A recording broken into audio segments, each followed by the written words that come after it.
जागृति क्लिनिक के डॉक्टर ने डायबिटीज को ठीक करने के लिए एक बड़ा नुस्खा निकाला है, जिसमें लोगों की डायबिटीज ठीक हो रही है। जब हमारी टीम को इसकी जानकारी हुई तो हमारी टीम ने जागृति क्लिनिक का रुख किया, जहां पर डॉक्टर जय कुमार दीक्षित ने बताया कि जिस डायबिटीज से दुनिया परेशान है, उस डायबिटीज को वह कान में एक पिन लगाकर ठीक करते हैं।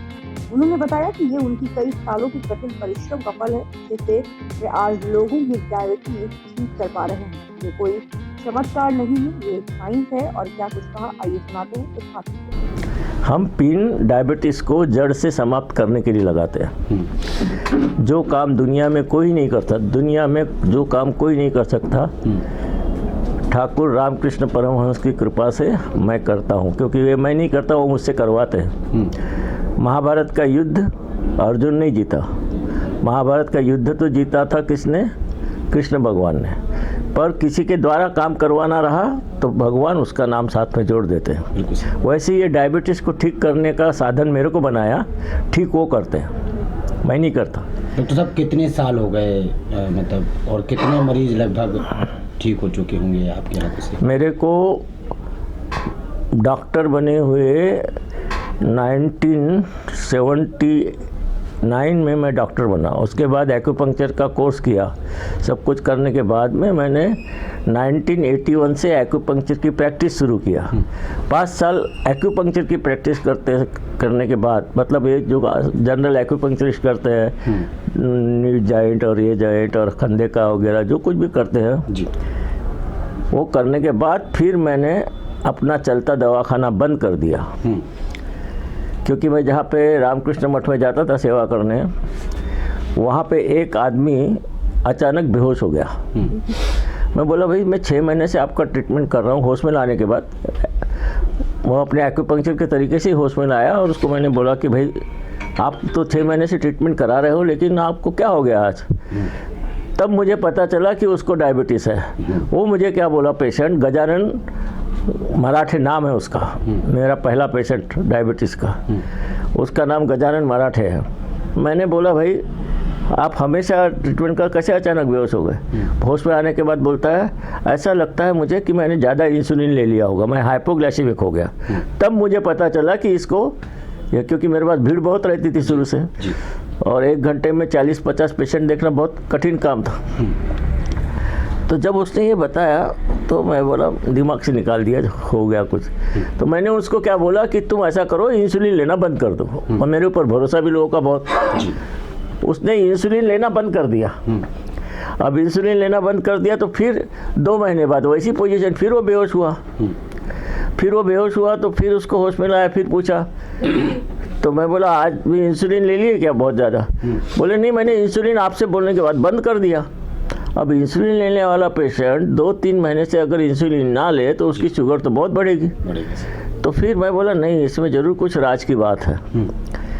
अब उसको इतनी सुइयाँ लगती थी, कम से कम 20-25 सुइयाँ लगती थी। अब मुझे खुद को नहीं मालूम का इसका इंसुलिन किससे तैयार हो रहा है, इसका इंसुलिन कैसे बंद हो गया, मुझे कौन से पॉइंट में बंद हुआ, मेरे को बड़ी समस्या थी। उस दिन का दिन है कि मेरा उस ज़माने का 5000 का कलेक्शन था। 5000 का कलेक्शन उस दिन मेरी यहाँ होता था दवाखाने में, वो भी मैंने बंद कर दिया और ताला लगा दिया। और फिर मैं गया इसके इन्वेंशन करने के लिए कि ऐसा कौन सा पॉइंट है। तो ऐसा करते करते मैं वहाँ गया, बेंगलोर गया, मदुरई गया, चेन्नई गया। मैं इसलिए वहाँ गया क्योंकि वहाँ पे सब कार्बोहाइड्रेट ज़्यादा खाते, मतलब नाश्ते में खाएंगे तो इडली वड़ा खाएंगे, फिर खाएंगे तो इतना सारा चावल लेंगे, उसके साथ में फिर रात को खाएंगे, दही चावल खाएंगे। चावल उनके इसमें है रहता। मैं यहाँ का पेशेंट अगर ठीक हो गया तो मैं सारी दुनिया के पेशेंट ठीक कर दूँगा। फिर मैंने वहाँ खोज शुरू की। 10 साल बाद खोज करने के बाद, उस समय मैं इंसुलिन का टेस्ट कराता था, कोई डॉक्टर नहीं कराता, इंसुलिन का टेस्ट कराता था।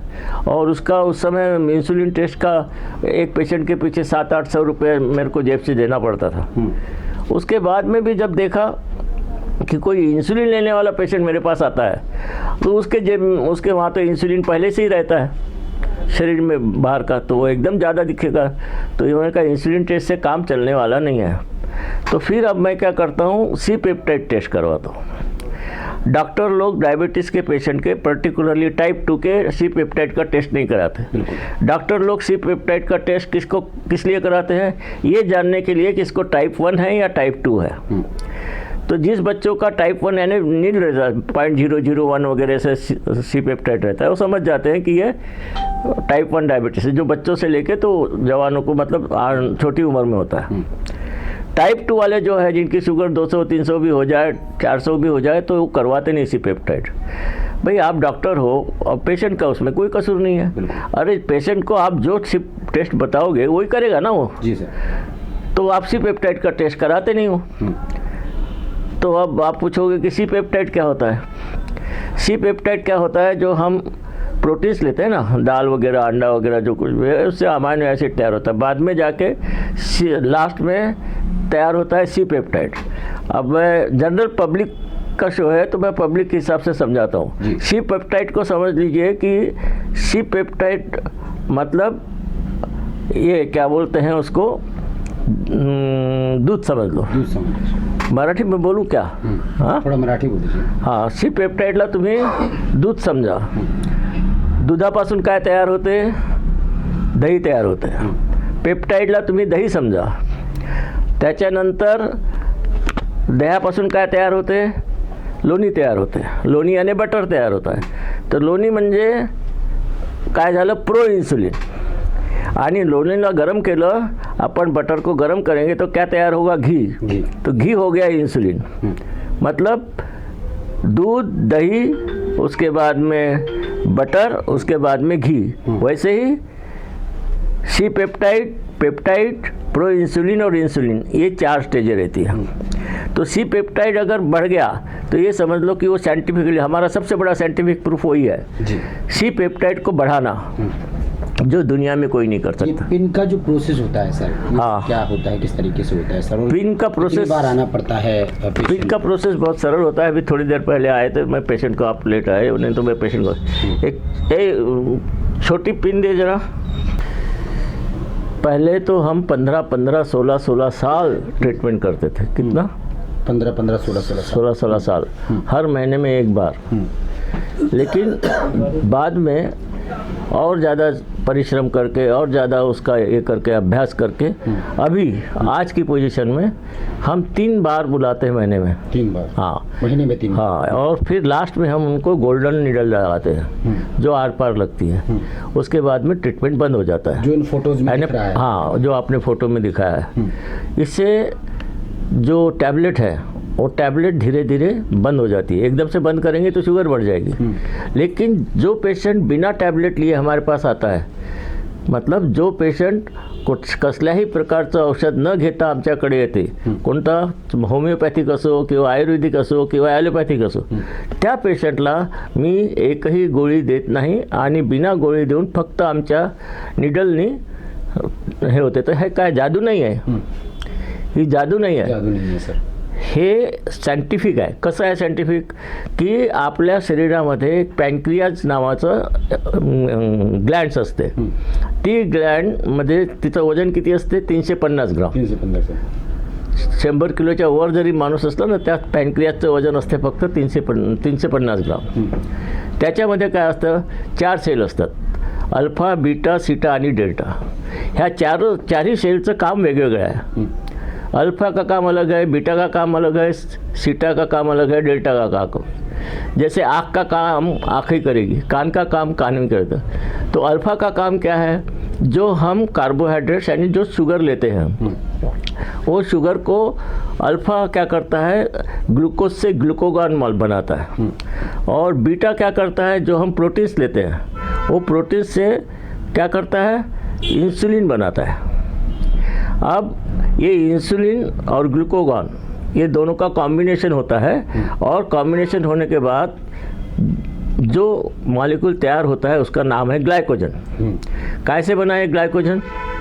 शुगर से बना. किसने बनाया? इंसुलिन ने बनाया. और ये ग्लाइकोजन जो है लीवर में जमा करता है. तो लीवर में जमा करने से उसको बोलचाल की भाषा में बैंक ऑफ शुगर बोलते हैं. Bank of sugar. तो हमारा ही पैसा रहता है.